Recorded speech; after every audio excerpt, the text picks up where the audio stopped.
बड़ा बड़ाई ना करे बड़े न बोले बोल, हीरा मुख से ना कहे कि लाख हमारा मोल। हीरो कोई दी बोले कि मारू लाख किंमत करजे, एम भागवत क्यारे एम न के हूँ अनमोल छुं, एनु महात्मा छे, एनु वर्णन कोण करी शके। छता 503 श्लोकनी अंदर खाली महात्माનું વર્ણન કર્યું છે। 6 અધ્યાયની અંદર એનું વર્ણન કરવામાં આવ્યું છે। શ્રીમદ ભાગવતના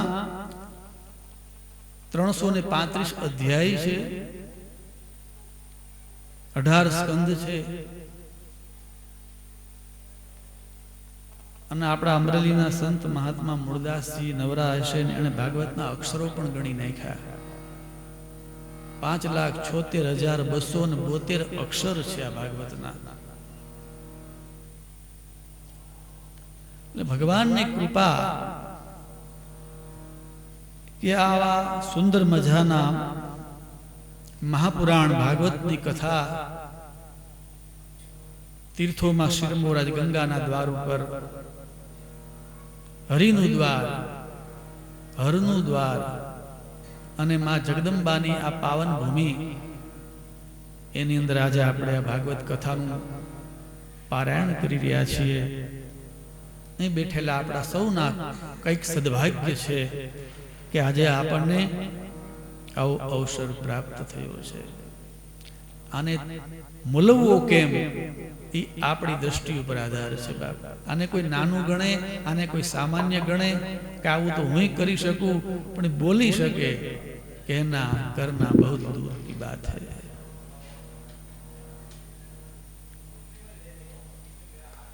तो आ भागवतनी कथा एना महात्मानुं वर्णन भगवान वेदव्यासजीए कर्युं छे। बहुत तंदुरस्त ग्रंथ छे। आमां बधा रोग मटाड़ी दे। આપણે બધા રોગી છીએ। આપણને શેના રોગ લાગુ પડ્યા છે? કોણ એવો છે કે એને ઈર્ષા નથી? કોણ એવો છે જેમાં કામના નથી? કોણ એવો છે જેમાં વિકાર નથી, એમાં લોભ નથી, મોહ નથી, મદ નથી, મત્સર નથી, અવિદ્યા નથી? ન જાણે કેટલાય રોગોથી આપણે પીડાઈ રહ્યા છીએ।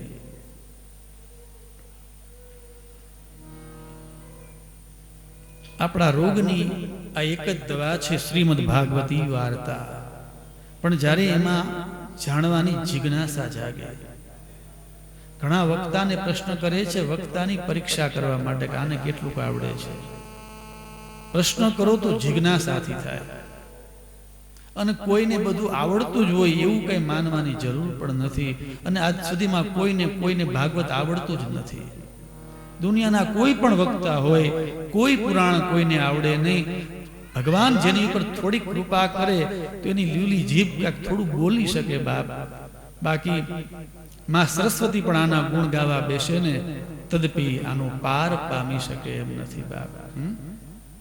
પણ આ ગ્રંથ એવો છે કે તદપી કહે બિનુ રહા ન જાય, એવો ગ્રંથ છે કે આપણને ગાવાની વારંવાર ઈચ્છા જાગ્યા કરે છે। આ કથા મંગલ કરનારી છે। એ તો એમને થયા કરશે ધુવાડો। હા,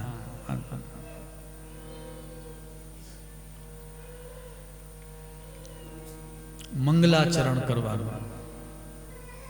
કોઈ પણ ગ્રંથ હોય, કોઈ ભજનની શરૂઆત કરીએ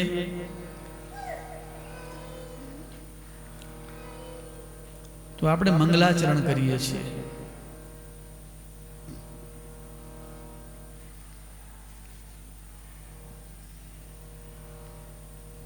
મંગલ શબ્દ તમે આમના વિચાર કરો। મંગલ મંગલ લખવું હોય તો મની માથે મીંડું કરવું પડે, નહીતર મગલ થાય। મ માથે મીંડું કરી એટલે મંગલ થાય। અને આપણે એવો એક પરંપરા કે માથે મીંડું આવે એટલે એને મમ કહેવાય। જો ગલ ન લખ્યું હોય, ખાલી મન માથે મીંડું કરો તો મમ એમ વચાય। મમ એટલે શું? મમ એટલે મારું। પાછળ શબ્દ છે ગલ, ગલ એટલે ગળી જાવ। શું ગાળવાનું છે? આપણું પોતાપણું જ્યારે ગળી જાય, હું અહંકાર જે છે એ જ્યારે ગળી જાય ત્યારે મંગલાચરણની શરૂઆત થાય. મારા માંથી જ્યારે અહંકાર નીકળી જાય તેનું પ્રત્યેક આચરણ જે છે ને એ શુભ હોય, એનું પ્રત્યેક આચરણ દિવ્ય હોય, એનું પ્રત્યેક આચરણ વંદન કરવા જેવું હોય છે. ખાલી બોલી જવાથી કઈ મંગલાચરણ ન થાય. એ પ્રમાણે જો આચરણ થોડુંક શરૂ થાય જે આપણા પાપને ગાળી નાખે. ભાગવતની કથા એવી છે, જન્મ જન્માંતરના પાપને બાળી નાખે એવી છે. એક ગંગા એવી છે કે જેમાં એકવાર સ્નાન કરો તો જન્મ જન્માંતરના પાપ બાળી નાખે.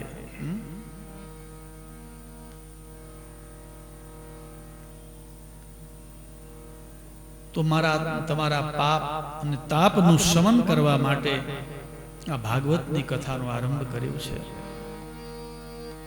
મહાત્માના 6 અધ્યાયની અંદર વિશેષ રૂપે એનું વર્ણન કર્યું છે. મહાત્માના પહેલા અધ્યાયનો પહેલો શ્લોક છે કે સચ્ચિદાનંદ રૂપાય વિશ્વોત્પત્યાદિ હેતવે તાપત્રય વિનાશાય શ્રી કૃષ્ણાય વયમ નમઃ. ભગવાનનો પરિચય આપ્યો કે ભગવાન કેવા છે. આપણે જેની પાછળ પડ્યા છે એવું શું છે ભગવાનમાં કે આખી દુનિયાની પાછળ પડી છે? એનું કોઈ કારણ તો હોવું જોઈએ ને એની પાછળ પડવાનું. કોઈ રૂપિયાવાળો માણસ હોય તો ઘણા લોકો એની જી હજુરમાં જતા હોય, સ્તુતિ કરતા હોય કે મોટો માણસ છે, કોઈક લાભ મળે. આ ભગવાન કેવા છે એની પાછળ આપણે બધા પડ્યા છીએ, તેનું કારણ શું છે? મંત્રમાં બતાવ્યું છે કે સચ્ચિદાનંદ રૂપાય વિશ્વોત્પત્યાદિ હેતવે તાપત્રય વિનાશાય શ્રી કૃષ્ણાય વયમ.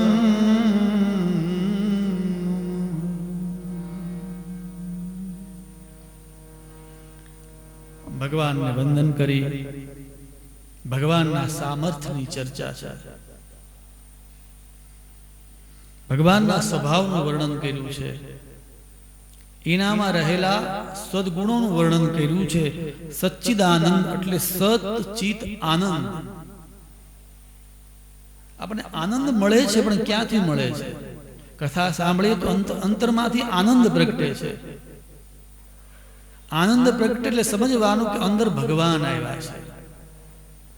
આપણે કોઈ બજારમાં ન કહેવા જાય કે ભાઈ 5 કિલો આનંદ આપજો, આ ભાઈને 10 કિલો આપો અને 20 કિલો આપો. આનંદ મળે ક્યાં? ભીતર. જ્યારે ચિત્ત શુદ્ધ થઈ જાય. મને તમને ઘણી સમસ્યા હશે, ઘણા પ્રશ્ન હશે, પણ કથામાં બેઠા છીએ ને ત્યારે ચિત્ત છે ને જો ભગવાનમાં લાગી જાય તો બધી જ સમસ્યા દૂર. કમસે કમ કથામાં બેઠા છીએ ત્યાં સુધી તો કોઈ સમસ્યા આવશે જ નહીં. કારણ કે ચિત્ત શુદ્ધ બની ગયું. ચિત્ત શુદ્ધ બને ત્યાં અંદર પરમાત્મા પ્રગટે અને પરમાત્મા એ જ આનંદ છે. માણસને કોઈ પણ ભોગે આનંદ જોવે છે. કોઈ એમ કે મારે ભગવાનને હું માનતો નથી, પણ એમને પૂછો કે આનંદ જોવે છે કે હા આનંદ જોવે છે, તો સમજવાનું કે આને ભગવાન જ જોવે છે. ભગવાન એ જ આનંદ છે. પરમાત્માએ આ દુનિયા બનાવી, જગત બનાવ્યું, ઉત્પત્તિ કરી, લોકોને પાળે છે, પોષે છે, અંતે પાછો લઈ પણ કરી નાખે છે. પણ પરમાત્માની આ ત્રણેય ક્રિયા છે ને એનાથી પરમાત્મા પર છે. તાપત્રય વિનાશાય, આધિ વ્યાધિ ને ઉપાધિ, આ ત્રણેયથી પરમાત્મા પર છે. અને મારા તમારા ત્રિવિધ તાપનું શમન કરનારા છે. તાપત્રય વિનાશાય, એનો નાશ કરનારા છે. એવા ભગવાન શ્રી કૃષ્ણને હું વારંવાર વંદન કરું છું. ભગવાનને કોઈ કામ કરવું હોય આપણું, ભગવાન રૂબરૂ ન આવે. પણ કોઈના દ્વારા આપણું કામ કરી નાખે. બીનું પદ ચલઈ સુને બીનું કાના. આપણે અહીંયા પ્રાર્થના કરીએ ની જ્યાં હોય ત્યાં સાંભળે. તમે જંગલમાં હો તોય સાંભળે, તમે અમેરિકામાં હોય તોય સાંભળે, તમે તમારી દુકાને બેઠા હોય તોય સાંભળે. એને કઈ કાન માંડવા ન પડે. આપણે અહીંયા થોડોક અવાજ થાય તો કેવું પડે, ભાઈ શાંતિ રાખ. અવડી મોટી દુનિયામાં કેટલા લોકો કોલાહલ કરે છે, કેટલા લોકો માગે છે, પણ જેને જેટલી લાયકાત એટલું ભગવાન એને આપી દે. 1 લાખ ગાય હોય પણ ગાયનું બચ્ચું જ્યારે નીકળે એની માને ગોતવા, 1 લાખ ગાયમાંથી એની માને જ ગોતી લે. એ કોઈ બીજી માને પકડે નહીં. એની માને ઓળખી જાય કે આ જ મારી માં છે. હું તમે પરમાત્માને પ્રાર્થના કરીએ, જો સાચી પ્રાર્થના હોય તો ભગવાન સુધી પહોંચી જાય. નહીંતર આ વિશ્વમાં ક્યાં ને ક્યાંય એ ચાલી જાય. હજારો લોકો પ્રાર્થના કરે છે, પ્રભુ સુધી પહોંચતી નથી. કારણ કે મારી તમારી પ્રાર્થનામાં એક દુર્ગંધ છે, એમાં કોઈ મહેક નથી. કે બીનું પદ ચલઈ સુને બીનું કાના, કર બીનું કરમ કરે વિદનાના. શ્રી રામ જય રામ જય જય રામ. શ્રી રામ જય રામ જય જય રામ.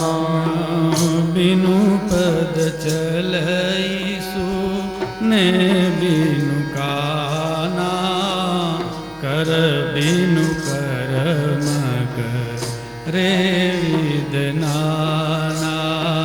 શ્રી રામ જય રામ જય જય રામ. શ્રી રામ જય રામ જય જય રામ. બીનું પદ ચલઈ સુને બીનું કાના, કર બીનું કર્મ કરે વિદના. હાથ વગર બધાના કામ કરી શકે છે. ઈશ્વરે વડી મોટી દુનિયા બનાવી પણ ક્યાંય એને નામ ન મૂક્યું કે ભાઈ આ અમદાવાદમાં આ કોનું, તો કે ભાઈ આ ઠાકોરજીનું. મુંબઈ કોનું, તો કે વિષ્ણુ ભગવાનનું. હરિદ્વાર કોનું, તો આપણે એમ કે શંકર ભગવાનનું. કે દ્વારકા કોની, એમાં કઈ બોર્ડ મૂક્યા છે? આપણે નાનકડું મકાન બનાવ્યું તો લખી નાખ્યું ઉપર રાઠોડ નિવાસ. લે, કારણ કે આપણે બનાવ્યું. નાની કવિતા લખીએ તો નીચે રચનામાં કવિતા કરતા રચના કરનારનું નામ મોટું હોય. છાપામાં આપણે પૈસા આપીએ, જાહેરાત કરીએ, કારણ કે આપણે 2 શબ્દ લખી નાખ્યા ને એનો આપણને આમ પોરો છૂટતો હોય. ભગવાન એવડા મોટા મોટા શાસ્ત્રો મૂક્યા, 18 પુરાણ 4 વેદ. ક્યાંય ભગવાન એમ ન કીધું કે આ મારું છે. ભગવાન કે આ તમારા માટે માર્ગ ભૂલેલા જીવને આશ્વાસન મળે એટલા માટે શાસ્ત્રની રચના કરી. ભગવાનને શાસ્ત્રને શું કરવા છે? જ્યારે માણસ દુઃખી થાય, જ્યારે માણસને અજંપો થાય, ક્યાંય શાંતિ ન મળે, ત્યારે જીવ ક્યાં જાય? કોઈ શાસ્ત્ર આગળ જાય કે આ કોઈ સંત આગળ જાય કે મને આમાંથી માર્ગ બતાવો. અને સંતોને શાસ્ત્રો જ માર્ગ બતાવી શકે છે. બાપ, તમારા ને મારા જીવનમાં કોઈ સમસ્યા આવે, કોઈ દુઃખ આવે તો તમારું દુઃખ તમે કોઈને કહેતા નહીં. આ ખાનગી વાત કહું છું.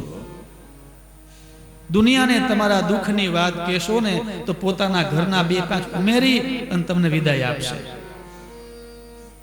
કે ભાઈ અમારે હાથ છે, તું અહીંયા શું આવ્યો ભાઈ, લે. અમને એમ કે આશ્વાસન આપશે. એની બદલે પોતાના 5 દુઃખ ભેળવી અને વિદાય કરે. પછી બાપ હોય, ભાઈ હોય કે મિત્ર હોય, કોઈ કોઈનું નથી. તમારે તમારું કર્મ ભોગવવું પડશે. એટલે શાસ્ત્રો એમ કહે છે કે કર્મ કરતા પહેલા બહુ વિચાર કરવો. હા,